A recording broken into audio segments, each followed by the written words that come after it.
Students, I am Puneet from प्रभ कृपा classes. आज का हमारा सब्जेक्ट है कंप्यूटर, क्लास है 9th, lesson number 1 communication skills. आज का हमारा क्वेश्चन है,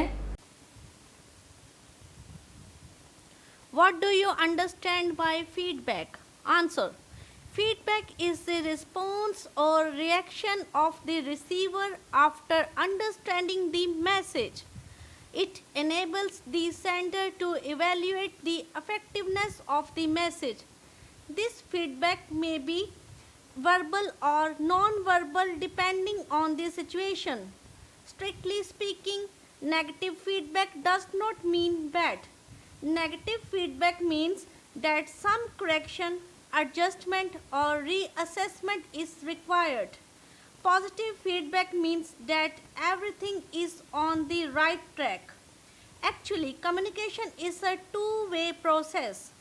First, sending the message, and second, receiving the response or feedback. If there is no feedback, communication remains incomplete. That's why to make effective communication, feedback is almost mandatory. ठीक है, इसको थोड़ा सा समझाती हूँ। मैसेज को समझने के बाद रिसीवर का जो रिस्पॉन्स या रिएक्शन होता है उसको फीडबैक कहते हैं। फीडबैक से मैसेज भेजने वाले को ये पता चलता है कि मैसेज कितना इफ़ेक्टिव था। सिचुएशन के अकॉर्डिंग फीडबैक वर्बल या नॉन वर्बल हो सकती है। अगर हम क्लियर वर्ड्स में कहें तो नेगेटिव फीडबैक का मतलब बुरा नहीं होता। नेगेटिव फीडबैक का मतलब होता है कि कुछ करेक्शन, एडजस्टमेंट या रीअसेसमेंट की ज़रूरत है। पॉजिटिव फीडबैक का मतलब है कि सब कुछ ठीक ढंग से चल रहा है। असल में कम्युनिकेशन टू वे प्रोसेस है। फर्स्ट, मैसेज को भेजना। सेकंड, रिस्पॉन्स या फीडबैक का मिलना।